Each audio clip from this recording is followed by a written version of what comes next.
आप देख रहे हैं लाइव टीवी समाचार। आइए नजर डालते हैं आज की कुछ खास खबरों पर, लेकिन उससे पहले रुक करेंगे आज की हेडलाइंस की ओर। महाराजगंज में नगर पंचायत के दावों की खुली पोल। अलाव की व्यवस्थाओं को लेकर नगर पंचायत हुई फ्लॉप। सर्दी में परेशान हो रहे लोग। जौनपुर में नॉनवेज लेट पहुंचने पर गुस्साए चौकी इंचार्ज। थाने पर शॉप के मालिक को जमकर पीटा। पीड़ित ने रिश्वत देने का लगाया आरोप। और गोंडा में आगामी विधानसभा चुनाव को लेकर तैयारी जारी। पुलिस ने शुरू किया सामाजिक तत्वों की धरपकड़। जिला बदर की कार्यवाही को दिया अंजाम। अयोध्या में रोनाही थाना पुलिस, एसओजी और सर्विलांस सेल की टीम ने संयुक्त कार्यवाही करते हुए 7 आरोपियों को पकड़ लिया है। पुलिस से मिली जानकारी के अनुसार मुखबिर की सूचना पर यह कार्यवाही की गई, जिसमें आरोपियों के साथ चोरी की मोटरसाइकिल और एक चोरी का ट्रक पकड़ा गया। वहीं उनके कब्जे से देसी तमंचा, 3 जिंदा कारतूस और एक चाकू भी बरामद किया गया।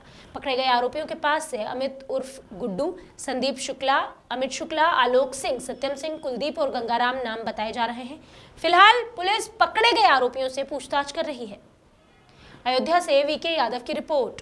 थाना रोनाही क्षेत्र में 26 दिसंबर को तथा थाना राम जन्मभूमि क्षेत्र में 13 जनवरी को क्रमशः एक ट्रैक्टर ट्रॉली और मोटरसाइकिल चोरी हुई थी। संबंधित घटनाओं का अनावरण तथा अन्य मामलों के अनावरण, जो चोरी की अन्य घटनाएं थी, वाहन चोरी की, उनके अनावरण के लिए टीम गठित थी। एसपी आरए के निर्देश पे जनपद की स्वाट टीम, थाना रोनाही टीम और सर्विलांस टीम ने सराहनीय कार्य करते हुए 7 लोगों का एक गिरोह पकड़ा है, जिसमें 5 जो हैं ये व्हीकल लिफ्टर्स हैं, जिनका मुखिया अमित जनपद सुल्तानपुर का रहने वाला है और वहाँ का हिस्ट्री शीटर भी है। बाकी इसमें अमेठी और जनपद अयोध्या यहाँ के रहने वाले अपराधी हैं। 5 जैसा मैंने बताया लिफ्टर हैं और 2 जो रिसीवर थे स्टोलन प्रॉपर्टी के, उनको भी गिरफ्तार किया गया। कुल 7 लोगों को गिरफ्तार करके जेल भेजा जा रहा है। इनके पास से ट्रैक्टर ट्रॉली इन्होंने कटवाई थी, जो कबाड़ी है, उसको भी गिरफ्तार किया गया है। उसके सापेक्ष जो कैश था 31,400 की बरामदगी, असलहे, कारतूस इत्यादि बरामद किए गए। साथ ही साथ इनसे हमें कुछ और इनपुट मिला है, इनके और सहयोगियों के बारे में भी जानकारी मिली है। उस पर हमारी टीम काम कर रही है। मुझे पूरा विश्वास है कि आगे अन्य घटनाओं का अनावरण तथा अन्य चोरी गए वाहनों की बरामदगी हम निकट भविष्य में सुनिश्चित कराएंगे। अरावली जिले के धनसूरा तालुका को जोड़ने वाली नई शिनोल केशरपुरा कलंगार महादेव सड़क को मुख्यमंत्री सड़क योजना के तहत डामरीकरण करने की मंजूरी दी गई, लेकिन अब इसमें भ्रष्टाचार की खबर सामने आ रही है। क्षेत्र के लोगों के अनुसार सालों तक परेशान हुए और जब डामर की सड़क को मंजूरी दी गई तो काम अभी तक चल ही रहा है। लोगों ने नाराजगी जताते हुए कहा कि नवनिर्मित डामर सड़क पर भारी भ्रष्टाचार और खराब गुणवत्ता का काम किया गया है। अब मुख्यमंत्री सड़क योजना में भ्रष्टाचार को लेकर जांच की मांग उठ रही है। अरावली से जगदीश सोलंकी की रिपोर्ट। महाराजगंज में जाड़े का मौसम शुरू हो चुका है, लेकिन नगर में अलाव को लेकर जो दावे किए जा रहे हैं उसकी जमीनी हालत तो काफी खस्ता है। कुछ दावेदार तो यह तक कह रहे हैं कि नगर के सभी वार्डों में अलाव का बढ़िया प्रबंध किया गया है, जबकि हकीकत में अलाव व्यवस्था सिर्फ कागजी खाना पूर्ति तक सिमट कर रह गई है। अलाव की समस्या को लेकर समाजवादी लोहिया वाहिनी के यूपी प्रदेश सचिव संजय कन्नौजिया ने नगर पंचायत को आड़े हाथों लिया। उन्होंने कहा कि अगर नगर पंचायत कस्बे में अलाव की व्यवस्था नहीं कर पा रही है तो सबसे बड़ी लापरवाही है, नगर पंचायत कार्यालय की सबसे बड़ी कमी है। कन्नौजिया ने आगे ये भी कहा कि जो सर्दी और कोरोना आने के बाद भी सो रहा है वह क्या विकास करेगा। हालांकि नगर पंचायत सोनोली के मनोनीत सभासद प्रेम जायसवाल ने कहा कि नगर में अलाव की व्यवस्था की गई है। महाराजगंज से अमजद खान की रिपोर्ट। महोबा के पनवाड़ी कब्जे में जल संस्थान की लापरवाही से महान नर्सिंग होम पाठक पुलिया के पास पाइपलाइन फूट चुकी है, लेकिन किसी का भी इस ओर ध्यान नहीं गया। वहीं कर्मचारियों ने जेई साहब को अवगत कराया, बावजूद इसके भी फूटी पाइपलाइन को अब तक सही नहीं किया जा सका था, जिससे आधी आबादी में पानी नहीं पहुंच रहा। ऐसे में कनेक्शन धारियों को एक एक बूंद पानी के लिए परेशान होना पड़ रहा है। लोगों का आरोप है कि जल संस्थान के जेई कस्बे की बिगड़ी व्यवस्था को देखने तक नहीं आते और प्राइवेट कर्मचारियों के भरोसे जल संस्थान की जिम्मेदारी चल रही है। जब इस संबंध में जल संस्थान के जेई से बात करने की कोशिश की गई तो उन्होंने कहा कि जल्द ही सारी व्यवस्थाएं सही हो जाएगी। Bureau report. एक तरफ योगी सरकार भ्रष्टाचार मुक्त प्रदेश बनाने की बात करती है, तो वहीं दूसरी तरफ कुछ अधिकारियों की मनमानी भरे कारनामे इस दावे पर पानी फेरते नजर आते हैं। ऐसा ही एक मामला है थाना गोराबाद शाहपुर के मुफ्तीगंज का, जहां एक चिकन शॉप के मालिक ने समय पर मीट नहीं पहुंचाया तो चौकी इंचार्ज साहब इतना नाराज हो गए कि चौकी पर बुलाकर उसकी धुलाई कर दी। पीड़ित ने आरोप लगाया कि धंधा चलाने के लिए हम सभी को अधिकारियों को एक मोटी कीमत चुकानी पड़ती है। इस बार मीट नहीं पहुंचाया तो चौकी इंचार्ज का पारा चढ़ गया। उन्होंने चिकन शॉप को लेकर सारे नियम कानून थोपना शुरू कर दिए। अब इस घटना को लेकर पुलिस प्रशासन मौन है। जौनपुर से विनय कुमार की रिपोर्ट।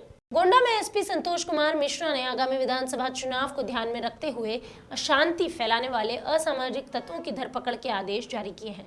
इस कड़ी में छपिया थाना पुलिस ने असामाजिक तत्व रंजीत चौधरी, लक्ष्मण पांडे और मेवालाल को अपनी गिरफ्त में ले लिया है। साथ ही गुंडा अधिनियम के अंतर्गत जिला बदर घोषित कर दिया, जनपद की सीमा से बाहर भी कर दिया गया है। गोंडा से राम नारायण जायसवाल की रिपोर्ट। पुलिस अधीक्षक गोंडा महोदय के निर्देशन में आगामी विधानसभा चुनाव 2022 के मद्देनजर ऐसे व्यक्ति जो कि चुनाव में शांति व्यवस्था के लिए बाधक हो सकते हैं, ऐसे व्यक्तियों के चिन्हीकरण की कार्रवाई जारी थी। इसी कड़ी में छपिया थानाध्यक्ष द्वारा आज दिनांक 17/1/2022 को धुसवा निवासी मेवालाल को जिलाधिकारी महोदय के आदेश के उपरांत जनपद की सीमा से बाहर किए जाने की कार्रवाई की जा रही है। थाना अध्यक्ष छपिया द्वारा आज ही 2 अन्य अपराधी जो कि तेंदुआरानीपुर निवासी लक्ष्मण पांडे एवं ढुडौपुर निवासी रंजीत कुमार चौधरी के विरुद्ध भी गुंडा एक्ट की कार्रवाई की गई है। थाना छपिया पुलिस लगातार ऐसे अपराधियों को चिन्हित करके उनके खिलाफ कार्रवाई कर रही है। हम लोग और भी अधिक तैयारी के साथ में ऐसे व्यक्ति जो कि चुनाव में न्यूसेंस कर सकते हैं, उनके खिलाफ कार्रवाई जारी रखेंगे। बांदा जनपद के अंतरा तहसील में बिसंडा थाना अंतर्गत गिरधारी का पूर्वा मोहन तालाब गांव है। यहां गरीब मजदूर राजकरण ने राम गोपाल से अपनी पत्नी के नाम जमीन खरीदी। उक्त जमीन के कुछ भाग पर मकान बनाकर परिवार सहित रहता है, लेकिन इसी बीच दबंग राजू उर्फ युवराज और नल सिंह दबंगाई के बल पर उसकी जमीन पर मिट्टी डालकर अपने खेतों की ओर जाने का रास्ता बना रहे हैं। पीड़ित मजदूर राजकरण ने इस मामले में बताया कि जब उसने रास्ते बनाने का विरोध किया तो उसे जान से मारने की धमकी दी गई। पीड़ित मजदूर की माने तो दबंगों के अत्याचार से वो बेहद परेशान है। पिछले 3 महीनों से लगातार अधिकारियों के चक्कर काट रहा है, लेकिन दबंगों के खिलाफ पुलिस ने अब तक कोई कार्यवाही नहीं की। उसने आगे बताया कि जिलाधिकारी से लेकर मुख्यमंत्री तक इस पूरे मामले की शिकायत कर चुका है, लेकिन अब तक उसकी सुनवाई नहीं हुई। बांदा से आशा देवी की रिपोर्ट। कहाँ रहते हो? यहीं पर मोहन तालाब पे। मोहन तालाब बिसंडा बिसंडा में। क्या मामला है? मामला ये है कि मेरी जमीन से ही रास्ता जबरदस्ती निकाल रहे हैं, जहाँ से नाली सेक्टर है वहाँ से नहीं बनवा रहे हैं। कौन लोग है निकलवा रहे हैं? ये गांव के दबंग लोग हैं। क्या नाम है उनके? राजू और नल सिंह हैं। और मतलब जब मैं यहाँ से दरोगा जी रुकवाए हैं, इसके बावजूद गांव के मतलब 2 आदमी ऐसे हैं, वो मतलब सही आदमी हैं। वो ये कहा कि जब लेखपाल आएगा यहाँ और नाप होगी तब अपना बना लेना। तो फिर मैं आगे कार्य नहीं बढ़ाया कुछ। आप क्या चाहते हो? मैं ये चाहता हूँ कि मेरी जमीन से ना होना चाहिए कुछ, जहाँ से नाली सेक्टर है वहाँ से बनवा ले। क्या भूमिधरी जमीन है आपकी? हाँ भूमिधरी है। किसके नाम है जमीन? मतलब मेरे घर वाली के नाम थी और इसके बावजूद जो है बच्चों के नाम आ गए, वो खत्म हो चुकी है। क्या कहना है दबंग? दबंग ये कह रहे हैं, रात में एक दिन 11 बजे रात को ये लोग गाली दे रहे थे कि घर खाली कर दो, जो पैसा हो हमसे ले लो, नहीं आग लगा देंगे, ये तो मरवा देंगे। बहुत हरकतबाजी हमारे साथी लोग कर रहे हैं। जबरदस्ती हमारी ज़मीन से रोड बनवा के मतलब अपना कब्जा करना चाहते हैं। रोड बनवाने के बावजूद मकान बनाने की तैयारी कर रहे हैं। इसमें हम बहुत सी मतलब भाग दौड़ किए, थाने भी गए, बांदा भी गए, अभी तक कोई सुनवाई नहीं हुई। कितने समय से भागते दौड़ते हो गए? कितना समय हो गया आपको? 3 महीने हो गए हैं। 3 महीने हो गया है जी। अभी तक न्याय नहीं मिल पा रहा? अभी तक न्याय नहीं मिल रहा। मुख्यमंत्री से भी शिकायत की थी? जी हाँ किए हैं, अभी वहाँ का कोई मतलब कुछ नहीं हुआ। अरावली जिला दिन ब दिन विकास की सीढ़ियां चढ़ता जा रहा है। मोडासा शहर की शोभा को बढ़ाने के उद्देश्य से जिले का निर्माण होगा। हाल ही में भाजपा संगठन के CR पाटिल साहब के मार्गदर्शन में गीतार्थ गच्छधिपति गुरुदेव श्रीमद विजय राज यश सुरेश्वरी जी के हाथों से खाट मुहूर्त का आयोजन हुआ। इस पूरे मौके पर जिला भाजपा अध्यक्ष राजेंद्र भाई पटेल सहित जिले और मंडल के पदाधिकारी और कार्यकर्ता उपस्थित रहे। अरावली से महेश चौहान की रिपोर्ट। बीते दिनों चंपारण के गोवर्धना थाना क्षेत्र में एक जंगली भालू ने एक युवती पर जानलेवा हमला किया। बताया जा रहा है कि युवती बनहवा सरेह में गन्ना छीलने गई थी। इस दौरान जंगली भालू ने उस पर हमला किया। इस हमले में युवती के सिर और हाथ पर भालू के काटने से गहरा जख्म हुआ है। फिलहाल युवती की पहचान रामबली नाथ महतो के रूप में हुई है, जो मनचंगवा पंचायत के भरवा गुडेरा नाथ गांव की रहने वाली है। इस वक्त घायल युवती का इलाज जारी है। चंपारण से कृष्णकांत तिवारी की रिपोर्ट। मंगलवार को नौतनवा नगर में वार्ड नंबर 9 यानी कि उस्मान नगर में गांधी चौक पर हार्डवेयर और इंटीरियर डिजाइनिंग के खुले नवीन प्रतिष्ठान बालाजी टिम्बर और प्लाई का उद्घाटन हुआ। इस कार्यक्रम में मुख्य अतिथि नगरपालिका के अध्यक्ष गुड्डू खान और जमुना देवी रही, जिन्होंने रिबन काटकर इसका उद्घाटन किया। इस अवसर पर मुख्य अतिथि ने कहा कि आज जिस रफ्तार से नए प्रतिष्ठान खुल रहे हैं, उसी रफ्तार से देश की अर्थव्यवस्था में भी सुधार देखने को मिल रहा है। और वो समय दूर नहीं जब भारतीय अर्थव्यवस्था मंदी को पीछे छोड़ विकास की तरफ एक नई इबारत लिखेगी।